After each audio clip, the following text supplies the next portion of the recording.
Welcome back to the Building What Matters podcast. I'm Tobias Neal, Executive Director of a recovery organization here in Northern Michigan. I'm a former pastor and someone who's still very much becoming.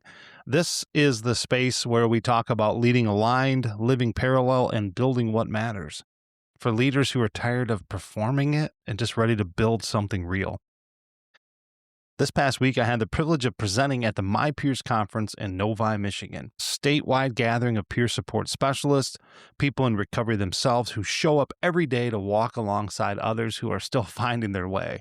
These people are grassroots human. They're my kind of people who know what it costs to be honest about your story, people who choose to turn their lived experience into someone else's lifeline. I went in with this presentation in mind, and I had my notes. I had the PowerPoint presentation ready. I had my flow. I kind of edited it a little bit before I went in. I knew what I wanted to say. And then something happened that I didn't really plan for.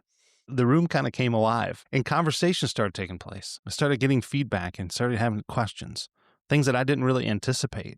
People started sharing, pushing back, and not in combative ways, but in a way that happens when a room full of people finally feels safe enough to say what they actually think. There were questions I wasn't expecting. There were moments of honesty that surprised even me. And what I realized in those moments, sitting in that room with those peers, is that I had to practice what I came here to preach. I had to be present, not manage the room, try not to steer everyone back to my outline, not perform the role of the speaker who had it all figured out, because I sure as hell don't. I had to let what was happening in that room actually happen. And what happened was something I did not expect to feel so strongly. Hope. I walked away from that conference with genuine hope for the future of peer support work, because those people believe in it deeply. They see what it needs. They are what it needs. And they know what's at stake. And they're not waiting for a system to save them. They are the movement. Peer supports is a grassroots force. It always has been, and that's where the power's at for it. And that power was real inside that room. Now, I thought about recording that presentation live, and I almost did it. I mean, I brought my microphones. I brought everything with me to do it. But in the last minute, I kind of thought, you know what? This is not the space for that. What was going to be said in here was kind of meant for that room, if you know what I mean. And really what I just said, like what got shared, what got said in those conversations, that actually still belongs to the people that were in it. So I don't want to package that up and put it out here. Instead, I just want to give you something built from that, the same ideas, the same conviction, but shape it for you, the listeners of the Building What Matters podcast, for you who are leaders and helpers and builders and people in recovery organizations and human service systems and faith spaces and families who are trying to figure out how to do this work without losing yourself in the process. This episode is for you. And it starts with an old woman, a cup of coffee, and a cookie. I know a woman who is 100 years old. I had the opportunity to interview her last fall. And I asked her at the end of the interview, what was her secret to long life? And she smiled and she said, I start every day with purpose, a cup of coffee, and a cookie.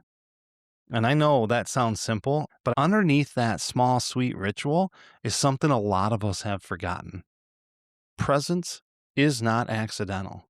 She wakes up and she chooses how she will enter the day. She's not frantic about it, not immediately swallowed by the noise, the obligation, the opinion, the urgency of everything, the 1,000 little demands that start grabbing at our nervous system before our feet even hit the fucking floor.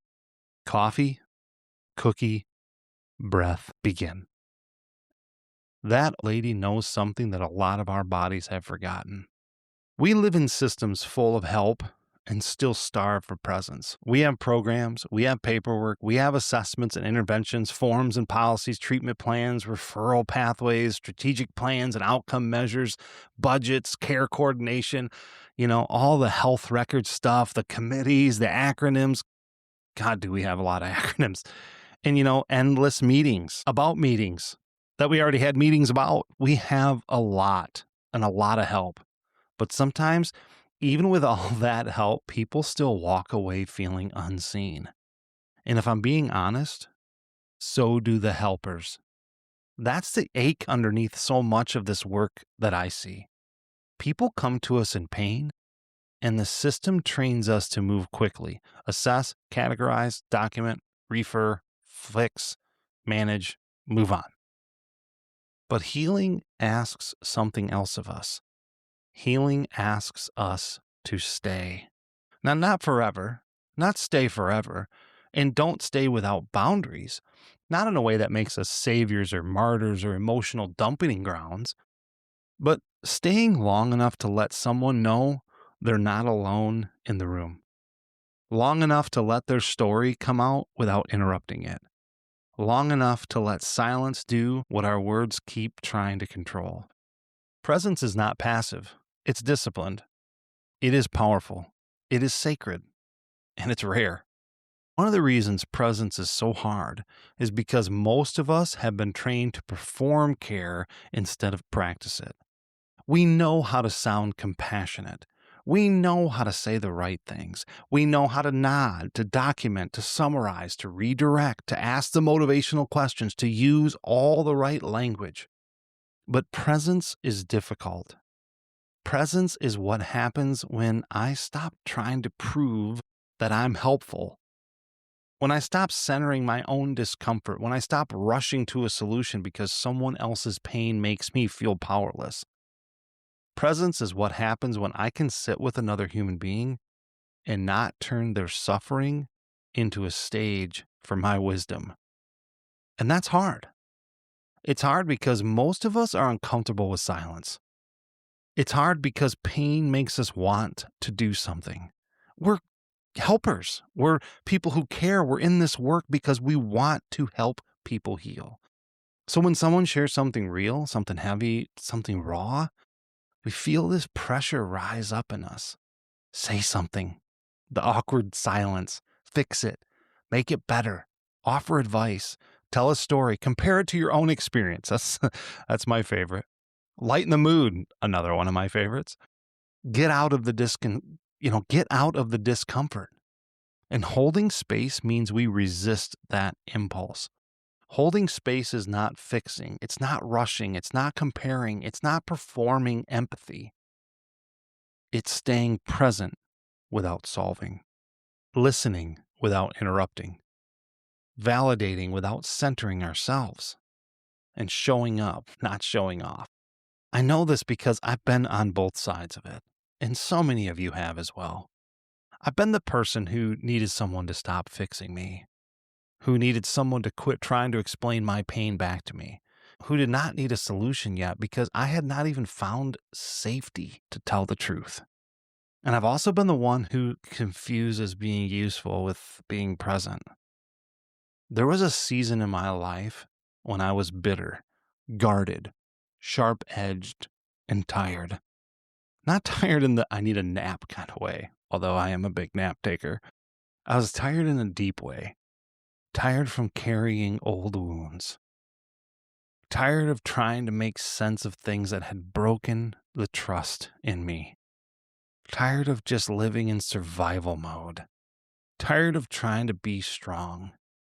And then someone showed up for me without trying to solve me. They didn't come with a lecture, then they didn't come to try to make my pain smaller. They did not need me to hurry up and become inspirational. They just stayed. And that presence opened me up. It wasn't a solution. It was a soul shift. That presence didn't solve me. It just made the healing that I knew needed to happen and could do possible. Healing begins not when we find the right answers, but when we finally feel safe enough to stop performing, safe enough to be witnessed without being managed.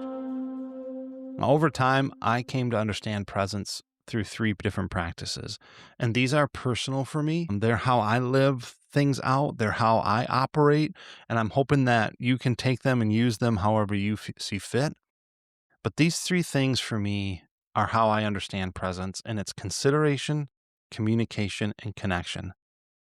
Consideration asks, am I centering the person or am I centering it on my own discomfort? Now, that question will wreck you if you let it, because so much of what we call helping is actually our attempt to relieve our own anxiety. Consideration slows us down. It reminds us that the person in front of us is not a problem to be solved. They're a person to be honored. Communication asks, are my words regulating? Are they grounding? Are they dignifying? And not just my words. You know that the way that you sit with somebody or the way that people have sat with you, that communicates more than the actual words. Now, not everything needs to be said right then and there. Not every helpful thought is helpful in the moment. Sometimes the most powerful words are the simplest ones. I'm here. That makes sense. Thank you for trusting me with that.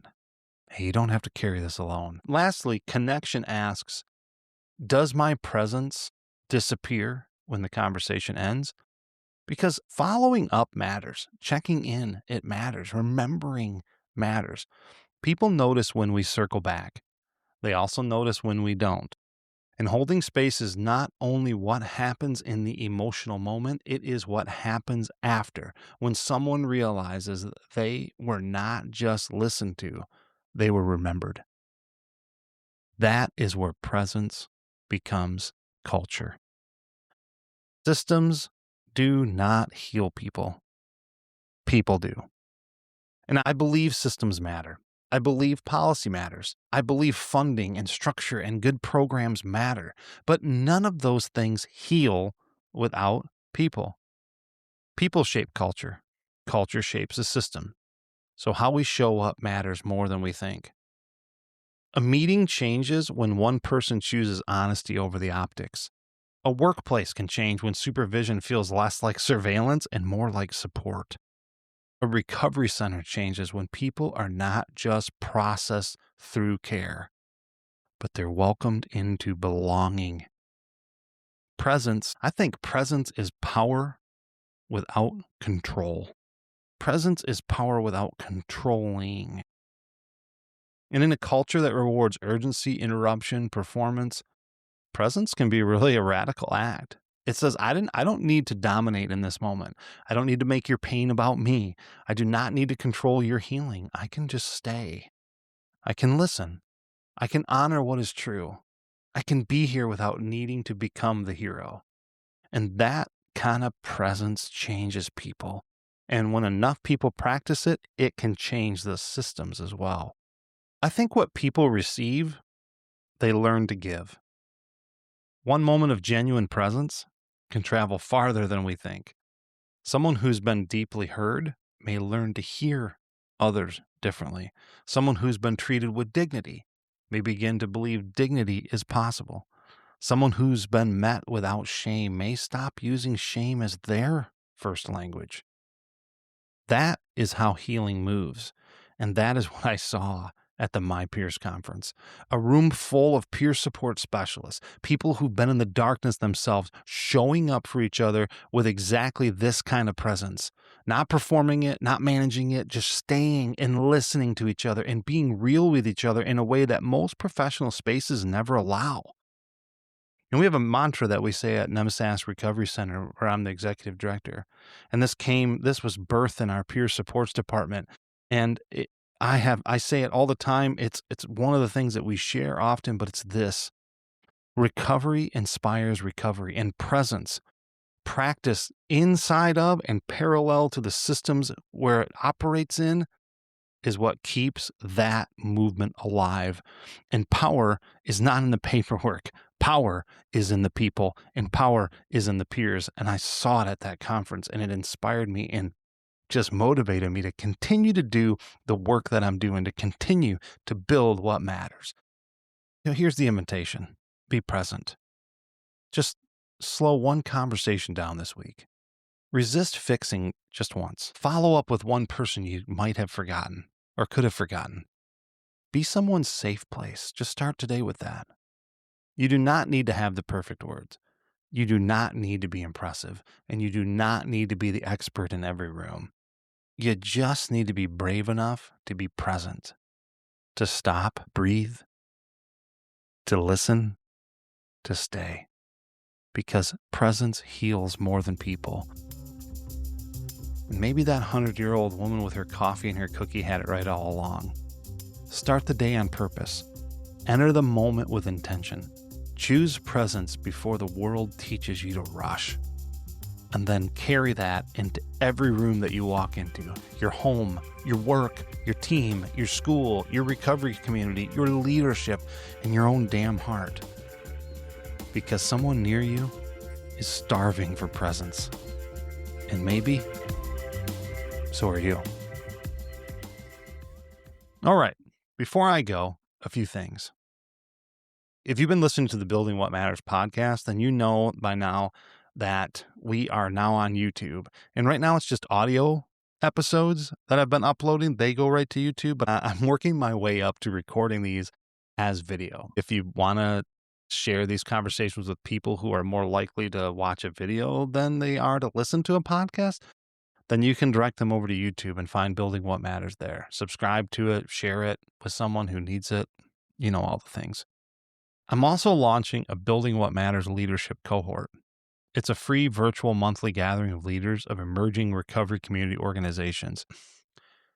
If you're building something in the peer support and recovering space, and you're doing it without a lot of support around you, this might be for you. We're going to lean in on each other. We're going to learn together. We're going to push each other, and we're going to build something that actually matters. You can head over to my website, tobiasneal.me. That's tobiasneal.me. And get on the list and find out when we launch. And as always, stay in the pocket, do the work, be present, and build what matters. I'll talk to you next time.